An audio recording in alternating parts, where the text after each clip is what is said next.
Hello, everybody, and welcome to the Plus3 Futures and Commodities show. This is our midweek podcast version. We are recording just after the close here on the 1st of October. Barry, it is the 1st of October. We are officially in the fourth quarter. Absolutely. 1 month to Thanksgiving and another one to Christmas. And we're And done. then we're downhill to the end of the year. Anyway, it's the fourth quarter certainly hasn't disappointed with day one. We had a lot of action today on this midweek show. Anybody that's listened to these midweek shows, we try to keep them sort of short to the point and just give you the highlights of what's happened and what to look at.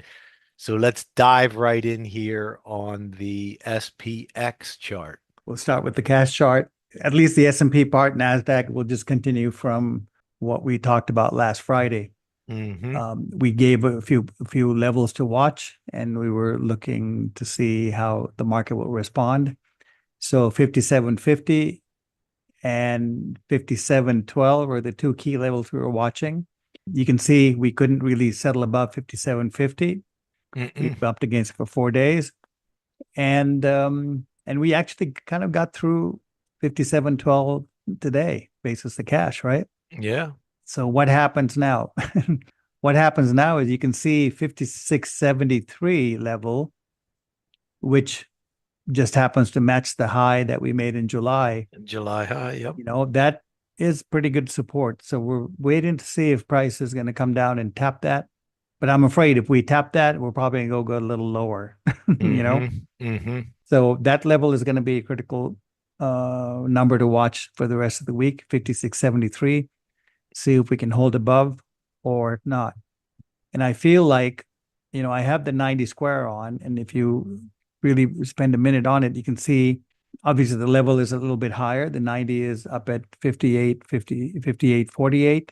And so my thinking is if we hold above 56.73, we might just put, spike and put a wick in there, but I'm talking about generally holding above 56.73. We might have another shot at going up and checking out the 90 and finishing up this square properly, right? So that is still in the books. The only way to really have another view would be 56.73 to be taken out. We somehow get stuck under it. And look at your 90 timing too, right around the election, early November. Yeah, that timing is there. Yeah. And there's another chart I'll show you that it's going to be unbelievable. I'll show you in a minute. Yeah. We're going to look at a weekly chart that you guys won't believe. And we looked at it a few weeks ago, or every couple of weeks we look at it, but we'll look at it again. So I wanted to show you, what happened when we take the low before the high. And you can see this is where we kind of basically stalled out for 4 days. That's good. Yeah. So it's reasonable to expect some kind of a pullback, right? Clearly we didn't just break above and hold above and try to run. So something's definitely up at this level. Well, for one thing, we're at the 45-degree resistance. And from the swing low, we're kind of waiting to see, because, 72 is even below this. So we're kind of waiting to see if we can reach the 90 or not. So 58.48, you guys have the level. Let's take a quick look at the continuation contract. So here's the E-mini. And here, the 90 is not as far, it seems, right? Yeah, just it's 58.47. right. Again, how are we going to play with these numbers now? I think for this contract is 56.82 is really the level to watch, because that's the number it's responded to really well. And you can see on the cash chart we were looking at the highs up here. And looking at the futures, one other thing that's coming into play is this 45-day mark, which is October 4th. Technically, you could say 3rd, 4th, 5th, or going to the 7th. We could come into this 45 by 90, and that would be a hell of a place to terminate things. Yep. So we can't ignore that. These are key levels that we watch. One is a 90, which is full square. The other one is a 45 in time, which is just very basic numbers. Now, did I say the 4th? So it's the 5th. I'm going to put the square right there. And it almost looks like we tapped it pretty closely, right? So, Mm-hmm.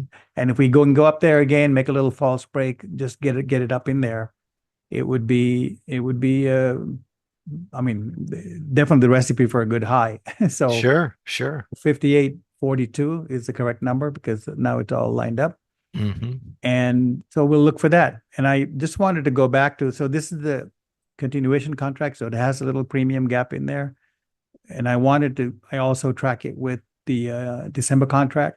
Sure. So with the December is a little bit higher. And so it's, what I do is I watch both numbers and usually one or the other comes through. So this is 58.94, 92, 94. You can see the number right there. Mm-hmm. And of course, the 45 mark is on October 7th. Okay. Which is next Monday. Yes. So I think 5th, 4th through the 7th is definitely, we have to watch that to see if we get up there. Mm-hmm. Now, I keep talking about that potential because normally these squares, when you have a big resistance level, unlike resistance that are structural, here, obviously there's nothing here. There's thin air, it's all cloud. Mm-hmm. And I'm talking about a resistance level. So people that are not familiar with Gann and squares and levels are probably wondering, well, where are you getting the resistance? Well, you'll see. We have resistance, and we can get into all that theory one day. But the main point here is that resistance using these levels, these types of levels, this approach, this resistance, what we call resistance, also acts like a magnet. So that's why I keep talking about that. It's possible that we get pulled into that point before all is said and done. Mm-hmm. Right, Ben? Yeah, absolutely. It becomes the magnet for price when you settle above the half square. Mm-hmm. It does pull it into it. Yeah. So we want to keep an eye on that. That's pretty much what I have for the S&P. Oh, let's The look at that weekly. weekly. You're going to look at that weekly, yeah. Yeah. So here's the weekly cash Oh, look at that. chart. And look at this. November 3rd is where, well, it's not just where the circle, is going vertical, but it's also 108 days from the low, 108 weeks from the low here. Mm-hmm. So that's kind of important. It's 144 up. So 144 up and 108. That's a very good square. I've traded that many times. So that's something to watch. And at some point between now and then, somewhere, we're gonna break this circle. Not all circles work out, but this is a especially good one because of the number of touch points we have and how well it's following. So I think this is something we're definitely going to be following and see how it does. And if you guys want to know what that level is, the 144 level is right at 58.16, 58.17. Mm-hmm. This is an old number. Let me delete that. Anything you want to add to this part? No, just that there could be a big acceleration up into that, when it hits the edge of that circle, or if it breaks through, then we could get a big drop. That's how these circles operate, man. That edge of the circle is the action point. Yes. So, this is the whole thing there. And if you guys want to take a quick look at the 30-minute while we're here. So this is the 30-minute that we follow every day. We post on X and both of us. And we were looking, we left you guys on last Friday podcast, with this 58.14 being a key level, that if we can't really get above it and sort of get stuck under it, that we were looking for weaker conditions. And that's pretty much what we got overnight. We had a little false break type of action right there after that lower high, really couldn't keep up and started slipping this morning. And after the fuse line got posted, and of course, other items came into the news flow. we off, and we were looking for support starting around 57.40, all the way down to 57.20, which is major support. And you can see we didn't quite get to the 57.20 level. We were just poked below 57.40, which sort of showed us that there's some strength in there, and we were able to get through 57.67. So I guess overnight going in, rest of the week, we're really watching to see if this zone holds. Really the red lights should start flashing if we take out 57.20. That's really the lower number we want to watch. That something drastic is not going to happen. So long as this holds, it's okay. So that's the zone we're watching for support. Upside, obviously, will pick up momentum if we take out 58.14. So what do you think No, that looks good. Those are about good, it for good that, right? levels. Yep. That's kind of what I have. There isn't a whole lot more to do here because the markets are, yesterday was a sort of a dull day, but there were a couple of other key markets that we covered on Friday, and I wanted to just touch on them really quick. One Beautiful. of them being the crude market. Yeah, beautiful outside reversal there. Yeah, so this came out really well. We were, in terms of we were looking at the square, we basically came and tapped 64.75. We were looking for possibly coming down a little bit lower, maybe between 61.61 and 64.75. Why? We wanted to see if it would come up and do a false break against these lows that, back from 23, that would really, sort of be a classic move, right?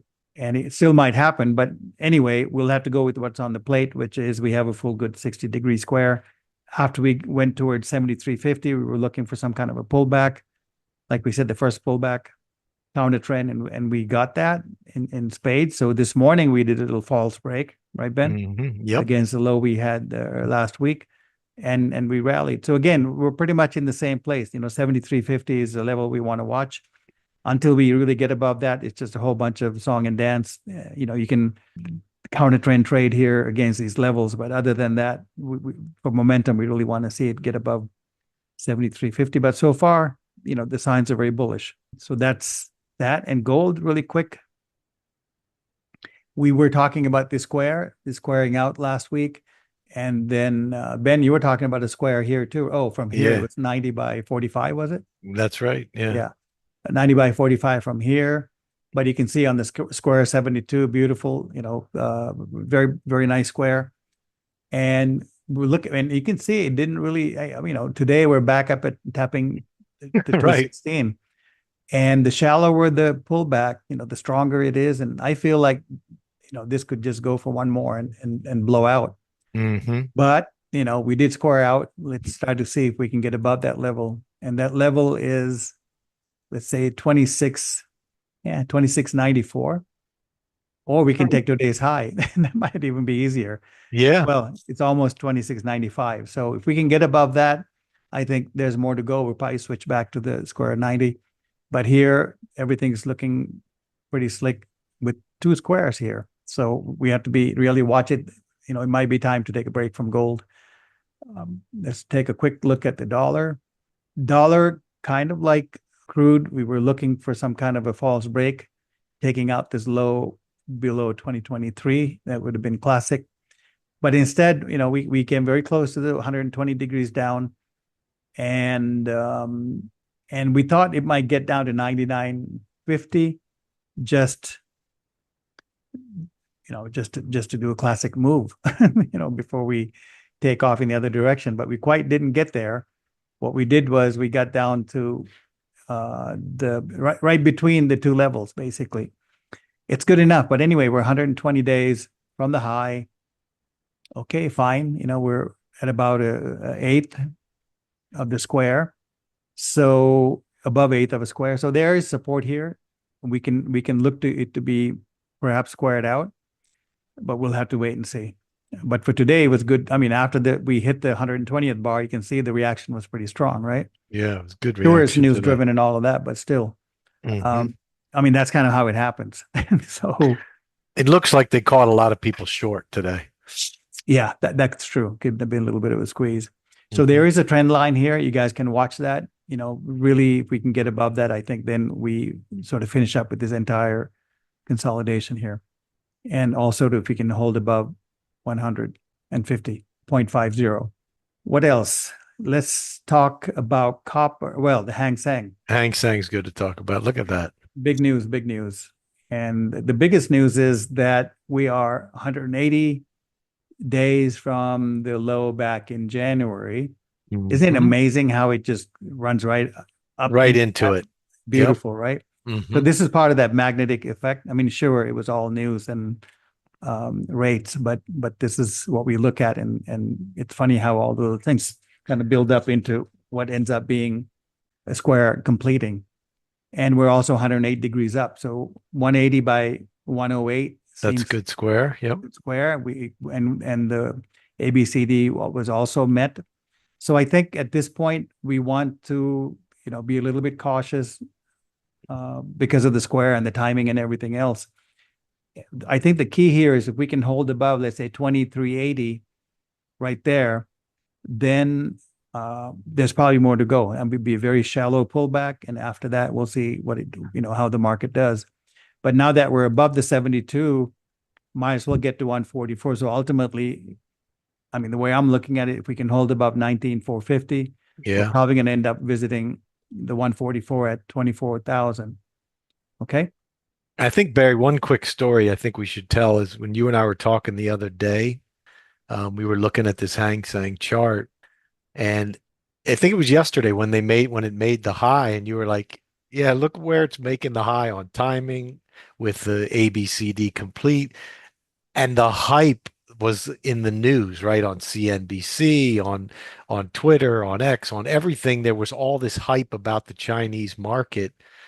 And you and I were saying, well, this is a perfect example when you watch these squares and you watch this geometry that, the news suckers you in right when the move is ending or near the end.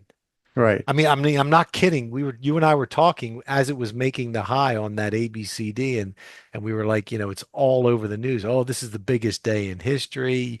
You got to be a bull. You got to get in. It's running away, and it gives you an appreciation for how when you watch the squares and the timing that they give you, how the news and the media in the financial business sets you up for failure if you listen to them.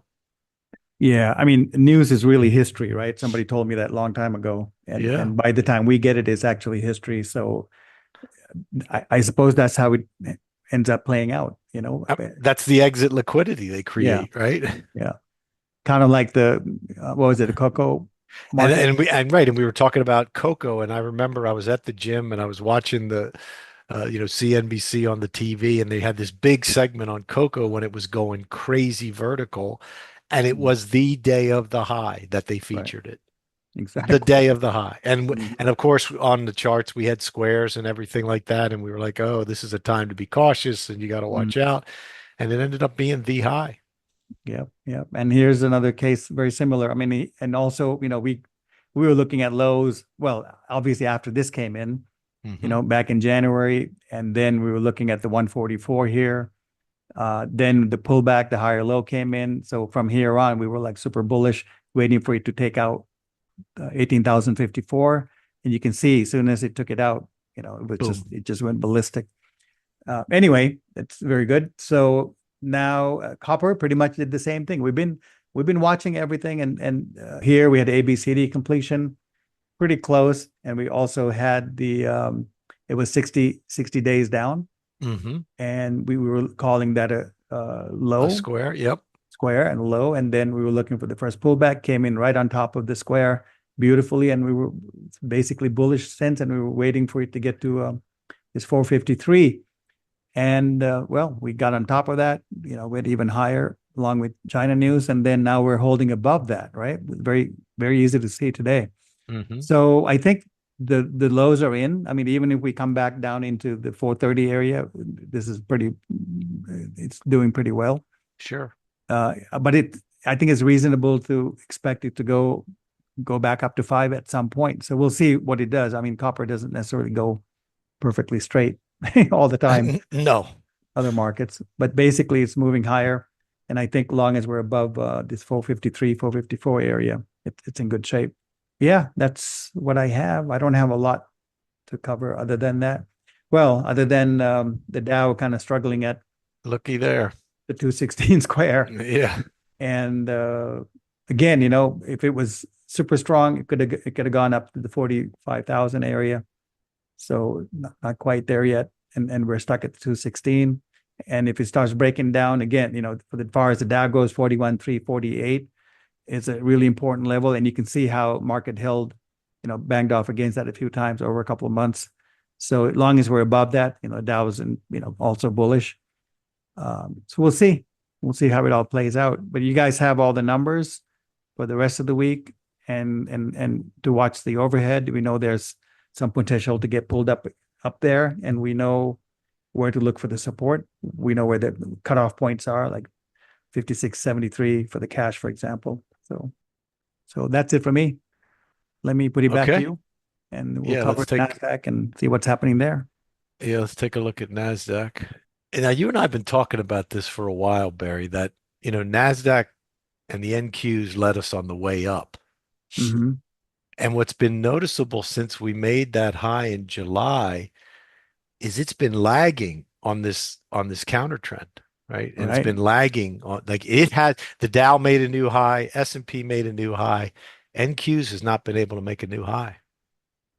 And you can see right here, we made a lower high and have reversed. And this is the Yes. daily. Now Mm. the key level, the key level, and I think you have a very similar level, is right around 20,000. I think yours is 20,010. I'm Yeah, 20,002. close enough. Yeah, if we get stuck below there, that means the full square down here around 19,150 is next. And more importantly, if we get stuck below there, right, it's cementing the idea that we have, a high, a low, a lower high. Now if we get this is the spot. We always talk about this spot, and Barry showed it to you in crude, he showed it to you in copper, I show it to you in commodities all the time. We look for that spot where you can potentially get the fast move coming after, the first move, first counter trend, have it put in this case, a high with a lower high. This could be the fast move here. Hmm. And we have to be aware of that. And that's what we look for in all markets. That's the sweet spot. That's the fat pitch. And the NQs are setting up for that. Timing wise, interesting thing, Barry. We had a Fibonacci number high to high, 55. 55. Well, 54 in the square 144 works out. Yeah. Yep. So And you right. also have a pretty cool looking Gartley there. Oh X yeah. being the high. Uh-huh. And so yeah, Gartley set up. It's actually, where is that? Where does that Gartley go? Is it Let's higher or is it? let's see. Uh-huh. So we barely tapped it right there. Remember, you said a lot of times, you said when these Gartleys complete, you get a fast move in the opposite Mhm. direction. I So mean, I where do was going you to say, if you move where? 2 bars over to that higher low, yeah, right there, Mhm. yeah, barely makes a difference, right? So, Yeah, it's well, right in it could that have, area. yeah, like you just said, it tapped it. It's there. It could be completed and ready to rock in the other Mhm. direction. The big thing is, right, we have a high, we have a lower high. This is the only market that hasn't made a new high. If you're looking at the major indices, That's right. it Yeah. and it led, it Mhm. led the bull market, and it's lagging. So there's a message there. Pay Yeah. attention. Maybe it's still leading. And that's what I think. It's still leading. That's right.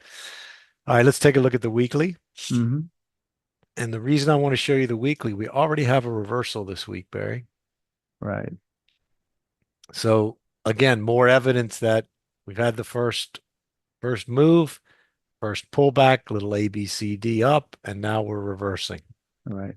It really bears watching, given the fact that we're in this next, call it 5 to 7 days. We have this time count window that we're watching. A lot of counts coming in that could, significantly move these markets Hmm. if we get a reaction. So that's that. Let's take a quick look at the monthly because we have a new monthly bar here. So last month we had a turn up. The thing that the bulls do not want to see is us take out last month's low, which is around 18,350, because that would mean the counter trend was 1 bar, Yeah. and that Or would an be inside bar with right, setting it up on November. setting it up for right to have November take it out. The one thing I wanted to show you that was positive, because it's not all negative. This is a calendar day, Hmm. and I did this one with 70 square 72, Uh-huh. which is 144. So we came down, and basically the key level on this one is 19,743. If we get below that, that's trouble. Yeah. Again, but it has the structure, which is, you have that high, you have a lower high, and that's the danger right now. The bulls really have to protect this because with this lower high in place, if we come down and take out this low, man, this could be it. And that could be the high right there. The July high could be the high. Yeah. So that's something else to watch. The good news, the markets are moving. We're in the fourth quarter. And I just think there's going to be a lot less of this whole sideways thing, which we saw for weeks at a time in the last quarter. I don't know, Barry, what's your thought? What is your spidey sense saying with the fourth quarter here? Well, I was telling you about the slide I used for the podcast, the last podcast, and it said, get ready to rumble. And I think that's pretty much the case. We're going to have a lot of volatility, probably in a lot of markets, a lot of movement. As far as trading goes, it's going to be probably the best time of the year. What happens is, when the markets are alive and liquid and fully activated, everything works better. Your systems work better. Your indicators work better. Every trend lines, levels, but dead markets are, not that efficient. So I think along with more active times and active conditions, I think it'll be much better trading coming in the coming months, only because that everything seems to work better from a trading perspective. Yeah, and on Friday's show, on the weekly show, I'll go deeper into the commodities, but the things we were looking for reversals we got in grains, sugar, although it's correcting a little bit, they can't keep it down. That thing was up another 2% today. So, there's and those monthlies did come through. The only monthly commodity chart that I follow that did not have an up bar was crude. And we see crude reverse today. So it's, one day off the end of the quarter. So I just think it's going to be really active in commodities. It's going to be really active in the risk markets. And for people that have the right levels, man, it's going to be time to make hay. And if you guys, if your work is showing something similar, I'd like to hear that, please go ahead and comment, because I know a lot of you guys are doing your own work, and it'll be interesting to see what you see, where you might see the turns are coming in and your levels. One other thing, Ben, while I was looking at the Nasdaq, I just wanted to talk about one thing.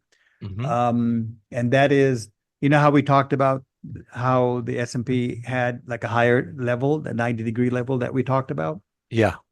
So earlier when we started the show, we were talking about how the S&P has a higher level, and that it's possible that we get pulled up into that. So here, for example, we're at 58.92. And looking at the Nasdaq, what came to mind was, and I thought it was important enough to share, is that if for some reason we can't get up there, we don't go up to finish that, and we somehow peter out and roll over for whatever reason, then I think it's going to show us that there's a lot more weakness coming. Right. So that's always a little bit of a sign to watch. And the other way to know which way this is going to roll is here's the 72. And you can see, the 72 is good because you can see how the, pullback came, the square is working fairly well. Yeah, that half square. Look at this. Here's a good example of how when it doesn't.